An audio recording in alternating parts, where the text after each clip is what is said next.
텍사스 2부 순서 함께 하고 계십니다. 오늘의 핫 이슈 시간입니다. 최현준 보도국장 오늘 어떤 소식인가요?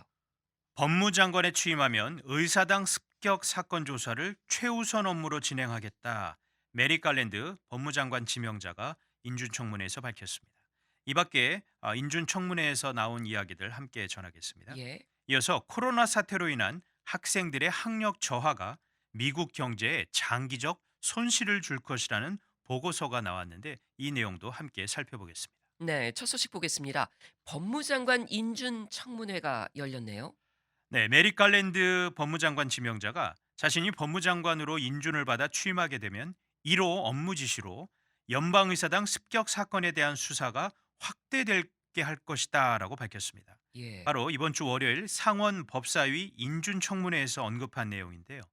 이 밖에도 국내 테러 행위들을 근절하고 법무부에 대한 대중의 신뢰를 회복하겠다고 강조를 했습니다.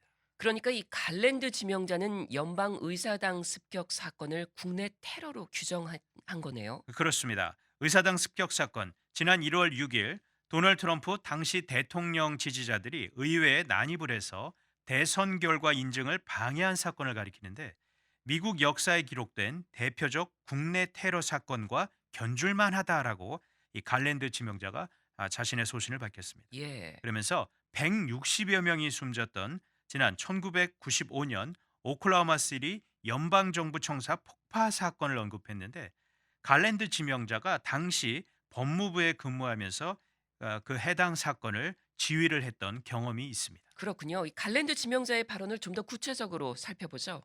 네, 우리는 오클라호마 시리 당시 사건보다 위험한 시기를 맞고 있다라고 얘기했습니다. 의사당 습격 사건은 민주주의 절차에 대한 가장 악랄한 공격이었기 때문이다라고 밝혔는데 네. 앞으로 법무부의 모든 권한과 수단을 총동원해서 미국 민주주의의 기관을 상대로 이런 종류의 방해가 벌어지는 것 반드시 막아야 한다라고 강조했습니다. 예. 그렇다면 이 사건의 수사를 어떤 방식으로 확대하겠다는 건가요? 의사당에 직접 난입한 사람들뿐만이 아니라 사건에 영향을 미친 모든 인물들을 수사 대상으로 삼겠다라고 밝혔습니다. 아.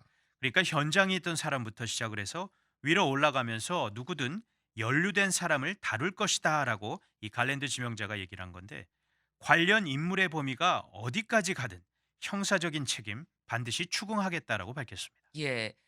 관련 인물들을 수사 대상으로 삼겠다라고 갈랜드 지명자가 얘기했다는데 특정한 사람 있나요?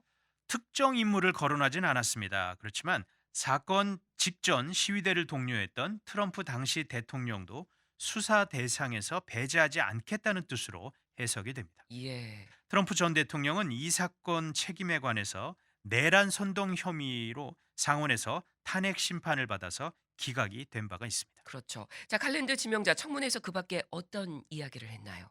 법무부의 독립성을 강조를 했습니다. 자신은 대통령의 변호사가 아니다라고 얘기를 했고요. 어떠한 수사도 정치적 목적으로 개시하지 않을 것이다라고 다짐도 했습니다. 네. 장관 취임 후 법에 어긋나는 일을 요청을 받게 되면 이를 즉시 거부하고 자리에서 물러나겠다 이런 발언도 했습니다. 예.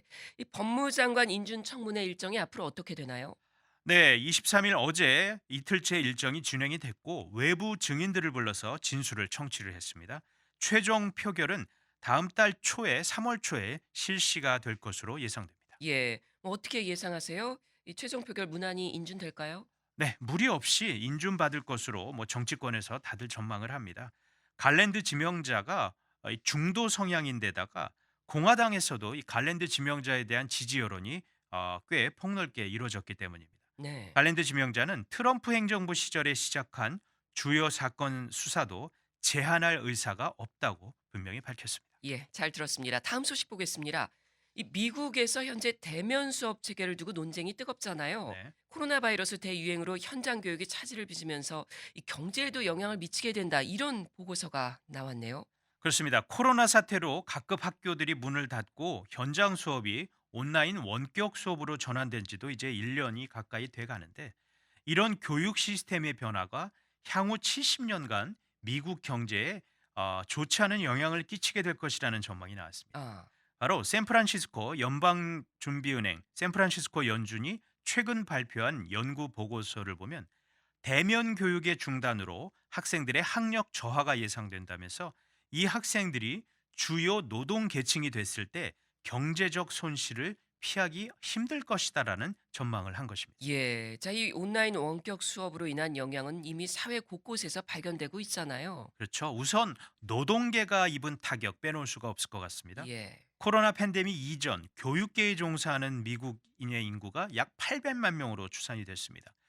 미국 경제의 주요 동력 가운데 하나로 꼽혔죠. 하지만 현재 미 전역의 학교가 온라인 원격 수업 또는 부분적인 대면 수업을 시행을 하면서 교육계에 종사하던 노동자들이 일자리를 많이 잃은 게 또 현실입니다. 예. 그러니까 뭐 스쿨버스 운전사라든지 뭐 맞습니다. 학교에서 어떤 일하는 그런 쪽이라든지 이렇게 일자리를 많이 잃게 됐는데, 게다가 또 온라인 교육으로 부모들이 노동 현장에 돌아가지 못하는 것, 이것도 문제 아닌가요? 맞습니다. 자녀들의 공부를 도와주기 위해 특히나 이제 많은 여성들이 직장을 포기를 하면서 노동력 손실 그리고 가계 수입 감소라는 큰 두 가지 문제가 지금 이어지고 있습니다. 네. 조 바이든 대통령은 앞서 학교들이 문을 닫아서 300만 명에 가까운 여성이 노동 일선에서 물러나게 됐다면서 이는 국가적 비상사태다라고 지적을 한 바가 있는데요. 예. 바이든 대통령은 취임 100일 안에 초등학교와 중학교의 문을 열도록 하겠다는 입장을 밝혔었습니다. 네.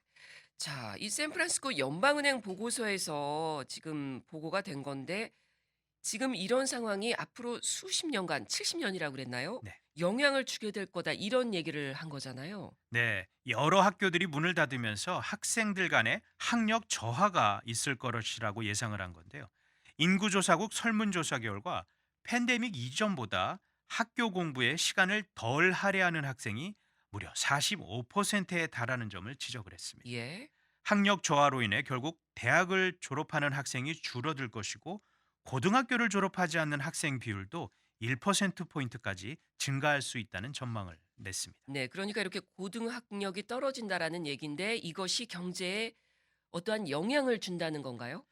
네, 미국 노동 시장에서 저학력 소지자들이 보다 대학 졸업자들의 소득이 훨씬 높은 게 사실입니다. 네. 대학 졸업자들이 줄어든다는 것은 그만큼 미국인들의 소득이 줄어든다는 것이죠.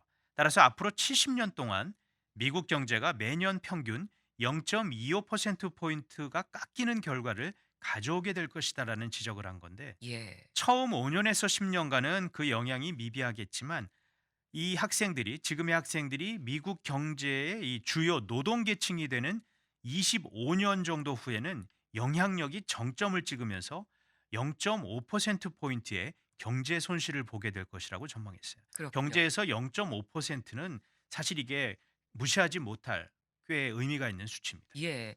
그러니까 오늘의 학생이 내일의 노동자인데, 지금의 학력이 미래의 경제력을 좌우하게 된다, 뭐 이런 얘기인가요? 맞습니다. 이번 보고서는 또 학생들 이 학력 저하의 또 다른 원인이 바로 가계 소득의 불균형에 있다는 지적도 했습니다. 네. 저소득 가정의 경우 고소득 가정보다 원격 수업으로 인한 학력 부진을 채울 수 있는 재원이 부족하다는 것입니다.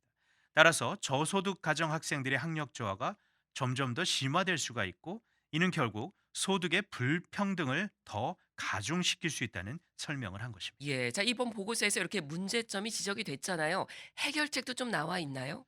네, 보고서에서는요. 학부모들의 소득 손실을 보존해주는 정책이 반드시 필요하다라는 지적을 했습니다. 네. 이와 함께 학생들이 공부를 계속해 나갈 수 있도록 교육 장려책을 강화를 한다면 코로나 사태로 인한 이런 장기적인 경제 손실을 줄이는데 그래도 어느 정도 도움이 될 것이다라는 제안도 했습니다. 네. 잘 들었습니다. 지금까지 오늘의 핫 이슈였습니다.